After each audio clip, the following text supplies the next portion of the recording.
पालन करें।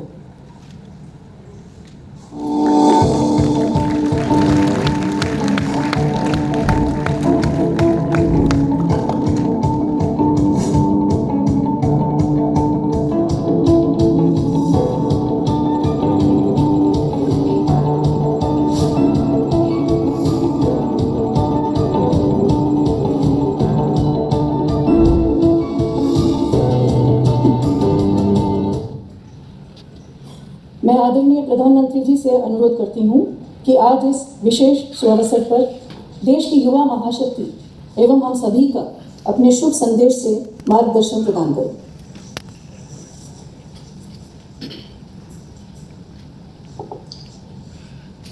नमस्कार साथियों, आज वैशाखी का पावन पर्व है। मैं सभी देशवासियों को वैशाखी की लख लख बधाइयां देता हूं। उल्लास भरे इस त्योहार में आज 70,000 से ज्यादा युवाओं को केंद्र सरकार के विभिन्न विभागों में सरकारी नौकरी मिली है। आप सभी युवाओं को, आपके परिवारजनों को बहुत बहुत बधाई। आपके उज्जवल भविष्य के लिए अनेक अनेक शुभकामनाएं। साथियों, विकसित भारत की संकल्प से सिद्धि के लिए हमारी सरकार युवाओं की प्रतिभा और ऊर्जा को सही अवसर देने के लिए प्रतिबद्ध है। केंद्र सरकार के साथ ही गुजरात से लेकर असम तक, उत्तर प्रदेश से लेकर के महाराष्ट्र तक एनडीए और भाजपा शासित राज्यों में सरकारी नौकरी देने की प्रक्रिया तेज गति से चल रही है। कल ही मध्य प्रदेश में 22,000 से ज्यादा शिक्षकों को नियुक्ति पत्र सौंपे गए।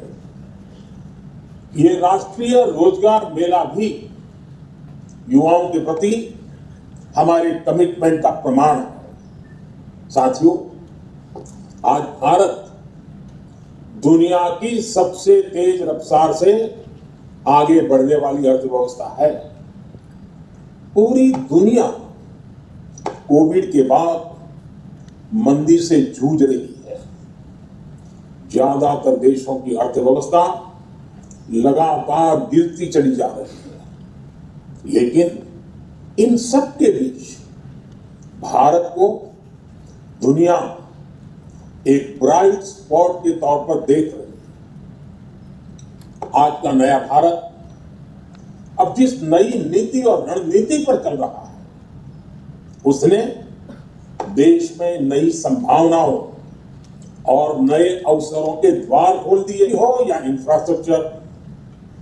एक प्रकार से रिएक्टिव अप्रोच के साथ काम करता था, बस रिएक्ट करना। 2014 के बाद से भारत ने प्रोएक्टिव अप्रोच अपनाई है। इसका नतीजा ये हुआ है कि 21वीं सदी का ये तीसरा दशक रोजगार और स्वरोजगार के वो अवसर पैदा कर रहा है जिनकी पहले कल्पना भी नहीं की जा सकती थी। आज युवाओं के सामने कई ऐसे सेक्टर्स खुल गए हैं जो 10 साल पहले उपलब्ध तक नहीं थे। हमारे सामने स्टार्टअप्स का उदाहरण है। स्टार्टअप्स को लेकर आज भारत के युवाओं में जबरदस्त उत्साह है। एक रिपोर्ट के मुताबिक स्टार्टअप्स ने 40 लाख से ज्यादा डायरेक्ट और इनडायरेक्ट जॉब तैयार की है। इसी तरह ड्रोन इंडस्ट्री है।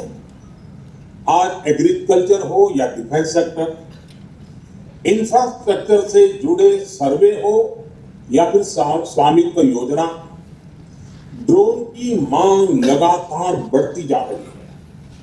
इसलिए बहुत सारे युवा ड्रोन मैन्युफैक्चरिंग, ड्रोन फ्लाइंग से जुड़ रहे हैं।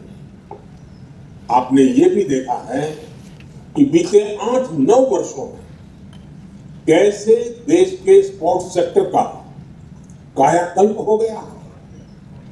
आज देश भर में नए स्टेडियम तैयार हो रहे हैं, नई एकेडमी तैयार हो रही है। इनमें कोच, टेक्नीशियन, सपोर्ट स्टाफ की जरूरत पड़ रही है। देश में स्पोर्ट्स का बजट 2 गुना होने से भी युवाओं के लिए नए मौके बन रहे हैं। साथियों, आत्मनिर्भर भारत अभियान की सोच और अप्रोच सिर्फ स्वदेशी अपनाने और वोकल फॉर लोकल से कहीं ज्यादा है। ये सीमित दायरे वाला मामला नहीं है। आत्मनिर्भर भारत अभियान गांव से लेकर शहरों तक भारत में रोजगार के करोड़ों नए अवसर पैदा करने वाला अभियान है। आज आधुनिक सैटेलाइट से लेकर सेमी हाई स्पीड ट्रेन तक भारत में ही तैयार हो रही है। बीते 8-9 वर्षों में देश में 30,000 से ज्यादा नए और सुरक्षित LHB कोचिंग बनाए गए। इनके निर्माण में जो हजारों टन स्टील लगा है, अलग अलग प्रकार के प्रोडक्ट्स लगे हैं, उन्होंने पूरी सप्लाई चेन में रोजगार के हजारों नए अवसर बनाए हैं। मैं आपको भारत की टॉय इंडस्ट्री का भी उदाहरण दूंगा। अभी जितेंद्र सिंह जी ने उसका उल्लेख भी किया। दशकों तक भारत के बच्चे विदेशों से इंपोर्ट किए गए खिलौनों से ही खेलते रहे। ना तो उनकी क्वालिटी अच्छी थी, ना ही वो भारतीय बच्चों को ध्यान में रखकर बनाए जाते थे। लेकिन कभी किसी ने इस पर ध्यान नहीं दिया।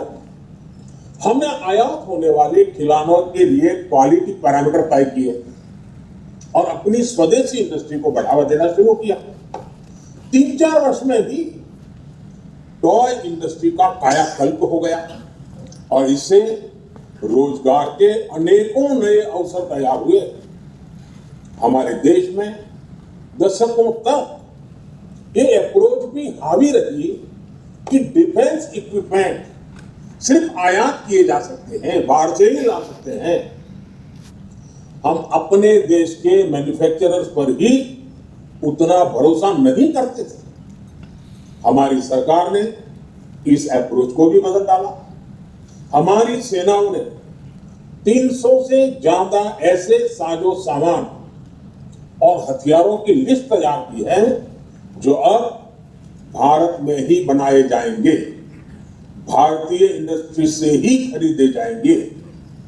आज भारत 15,000 करोड़ के डिफेंस इक्विपमेंट विदेशों में निर्यात कर रहा है। इससे रोजगार के हजारों अवसर तैयार हुए हैं। साथियों, आपको एक और बात कभी भी भूलनी नहीं चाहिए। जब देश ने 2014 में हमें सेवा का अवसर दिया, तब भारत में बिकने वाले ज्यादातर मोबाइल फोन विदेशों से आयात किए जाते थे। हमने लोकल प्रोडक्शन बढ़ाने के लिए इंसेंटिव दिए। अगर आज भी 2014 से पहले वाली स्थिति होती तो फॉरेन एक्सचेंज पर हमारे लाखों करोड़ रुपए खर्च हो गए होते। लेकिन अब हम ना सिर्फ घरेलू जरूरतों को पूरा कर रहे हैं, बल्कि मोबाइल फोन का निर्यात भी कर रहे हैं, दुनिया के देशों में पहुंच रहा है। इससे भी रोजगार के हजारों नए अवसर बने। साथियों, एम्प्लॉयमेंट जनरेशन का एक और पक्ष है और वो इंफ्रास्ट्रक्चर प्रोजेक्ट्स में सरकार द्वारा किया गया इन्वेस्टमेंट। हमारी सरकार इंफ्रास्ट्रक्चर प्रोजेक्ट्स में तेज रफ्तार के लिए जानी जाती है। जब सरकार कैपिटल एक्सपेंडिचर पर खर्च करती है तो बड़े पैमाने पर इंफ्रास्ट्रक्चर जैसे रोड, रेलवे, पोर्ट, नई इमारतें, बहुत सी प्रकार की चीजें तैयार हो जाती है। इंफ्रास्ट्रक्चर निर्माण में इंजीनियर, टेक्नीशियन, अकाउंटेंट, श्रमिक, हर प्रकार के उसमें तरह तरह के इक्विपमेंट, स्टील, सीमेंट, ऐसी भांति भांति की चीजों की जरूरत होती है। हमारी सरकार के दौरान पिछले 8-9 वर्षों में कैपिटल एक्सपेंडिचर में 4 गुना बढ़ोतरी हुई है। इससे रोजगार के नए अवसर और लोगों की आय दोनों में वृद्धि हुई है।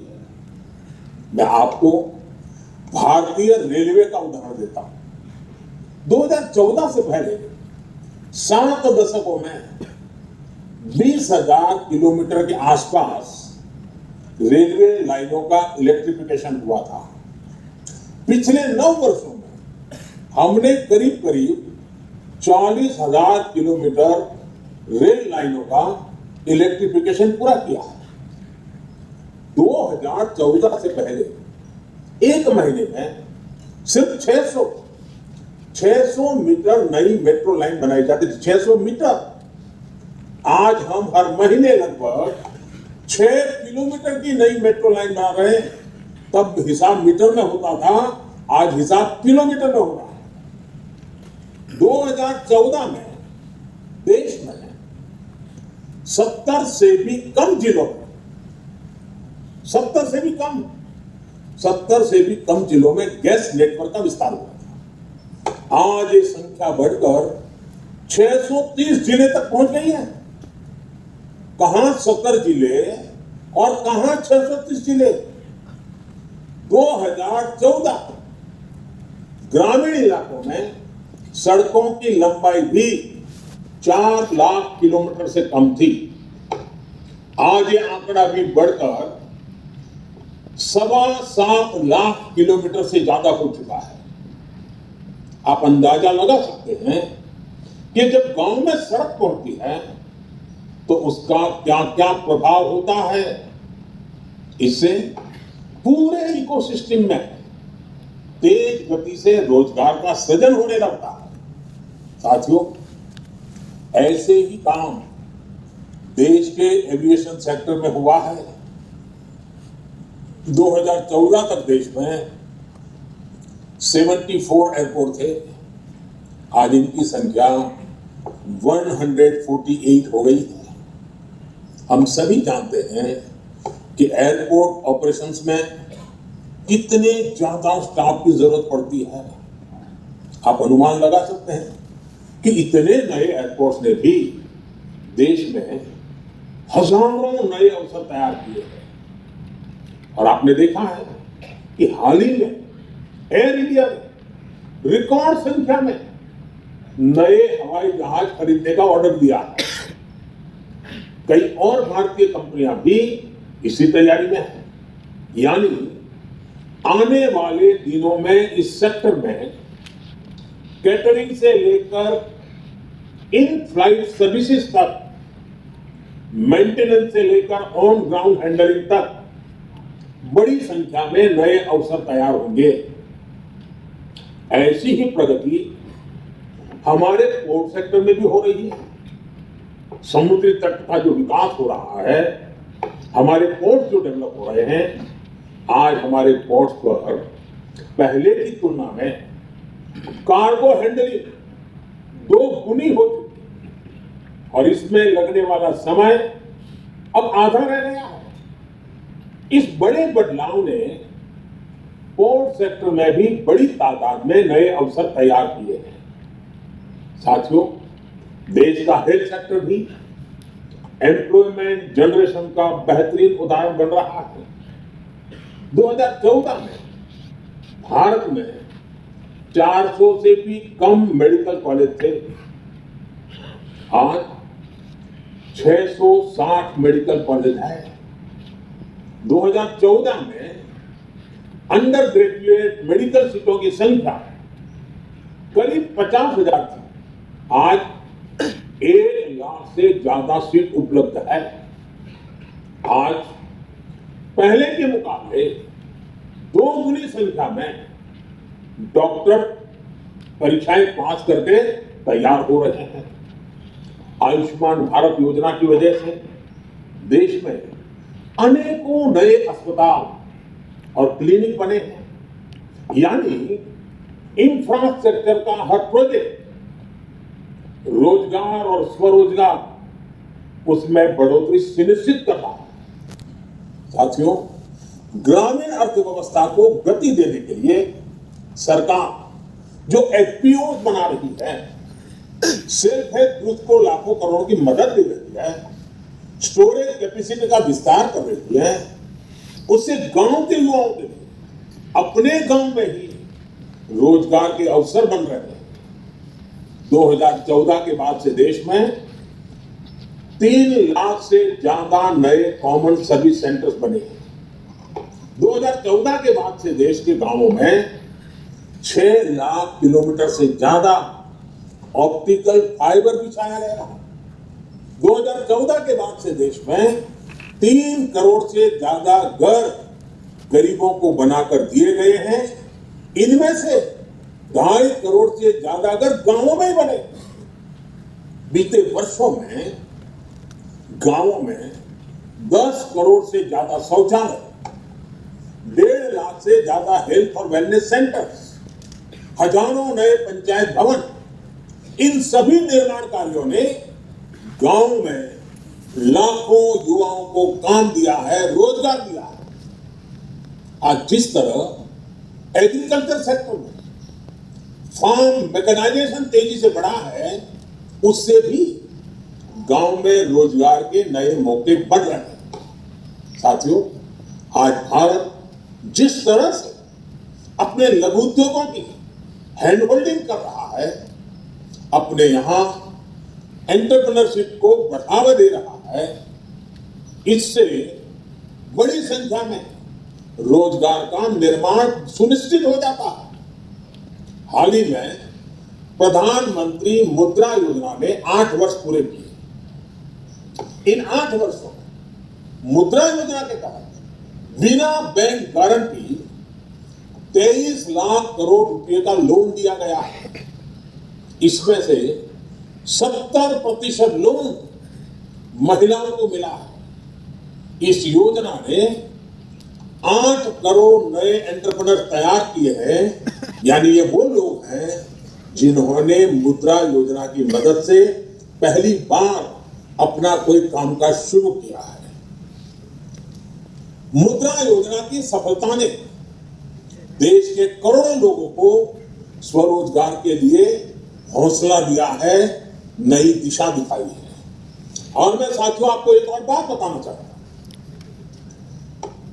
ग्रासरूट लेवल पर इकोनॉमी की ताकत बढ़ाने में माइक्रो फाइनेंस का कितना महत्व होता है, माइक्रो फाइनेंस कितनी बड़ी शक्ति बनकर के उभरता है, ये हमने इन 8-9 साल में देखा है। बड़े बड़े अपने आप को महारथी मानने वाले, बड़े बड़े अर्थशास्त्र के पंडित मानने वाले और बड़े बड़े माले पुजारों को फोन कर करके लोन देने वाली आदत वाले लोग पहले कभी भी माइक्रो फाइनेंस की ताकत को नहीं समझ पाए। आज भी ये लोग माइक्रो फाइनेंस का मजाक उड़ा रहे हैं। इनको देश के सामान्य नागरिक के सामर्थ्य का समझ ही नहीं।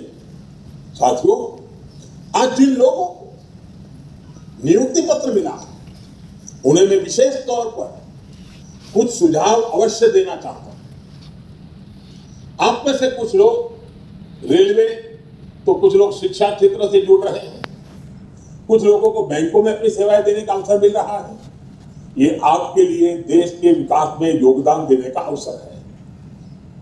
देश 2047 में 2047 जब आजादी के 100 साल मनाएगा, विकसित भारत बनने का लक्ष्य लेकर आगे बढ़ रहा है। और मैं जानता हूं आज आपकी जो उम्र है, ये आपके लिए सच्चे अर्थ में अमृतकाल है। आपके जीवन का ये 25 वर्ष देश एकदम से तेज गति से आगे बढ़ने वाला माहौल वाला है। और उसमें आप योगदान दे जा रहे हैं। आप कल्पना कर सकते हैं कितने उत्तम कालखंड में, कितने उत्तम अवसर के साथ देश को आगे बढ़ाने के लिए आज आपके कंधों पर आप नई जिम्मेवारी ले रहे हैं। आपका एक एक कदम, आपके समय की एक एक पल देश को तेज गति से विकसित भारत बनाने में काम आने वाली है। आज आप एक सरकारी कर्मचारी के तौर पर अपनी यात्रा भले शुरू कर रहे हैं। इस यात्रा में हमेशा उन बातों को याद रखना चाहिए और हमेशा अपने आप को एक सामान्य नागरिक के तौर पर आप पिछले 5 साल से 10 साल से जब से समझने लगे हैं, क्या क्या महसूस करते थे, सरकार का कौन सा व्यवहार आपको अखरता था, सरकार का कौन सा व्यवहार आपको अच्छा लगता था। आप भी ये जरूर मन में मानिए कि जो बुरे अनुभव आपको आए हैं, आपके रहते हुए किसी भी देश के नागरिक को बुरा अनुभव नहीं आने देंगे। जो आपको बीती होगी, आपके कारण किसी को नहीं बीतेगी। यही बहुत बड़ी सेवा है। अब ये आपकी जिम्मेदारी है कि सरकारी सेवा में आने के बाद दूसरों की उन उम्मीदों को आप पूरा करें, अपने आप को योग्य बनाएं।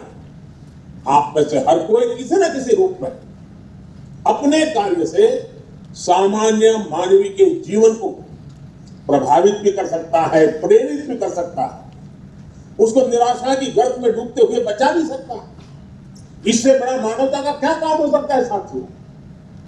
आपकी कोशिश होनी चाहिए कि आपके कार्य का सकारात्मक प्रभाव आपके काम से सामान्य मानवीय का जीवन बेहतर, व्यवस्थाओं पर उसका विश्वास बढ़ना चाहिए। मेरा आप सबसे एक और आग्रह है, आप समझे कड़ी मेहनत से यह सफलता हासिल की है, लेकिन सरकारी नौकरी पाने के बाद भी सीखने की प्रक्रिया को रुकने ना दें। कुछ नया जानने, नया सीखने का स्वभाव आपके कार्य और व्यक्तित्व दोनों में प्रभाव जगाएगा। ऑनलाइन लर्निंग प्लेटफॉर्म iGot कर्मयोगी से जुड़कर आप अपने स्किल को अपग्रेड कर सकते हैं।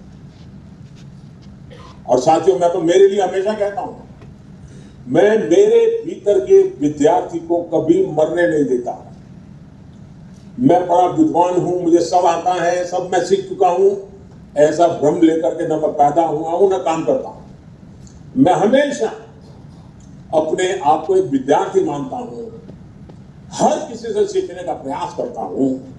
आप भी अपने भीतर के विद्यार्थी को जिंदा रखना, कुछ न कुछ नया सीखने की कोशिश करते रहना, वो जीवन के नए नए द्वार खोल देगा। साथियों, फिर एक बार वैशाखी का पावन पर्व हो, जीवन का नया आरंभ हो, इससे बढ़कर के क्या अवसर हो सकता है। आप सभी के उज्जवल भविष्य के लिए पुनः बहुत बहुत शुभकामनाएं। एक बार फिर आप सबको बहुत बहुत बधाई।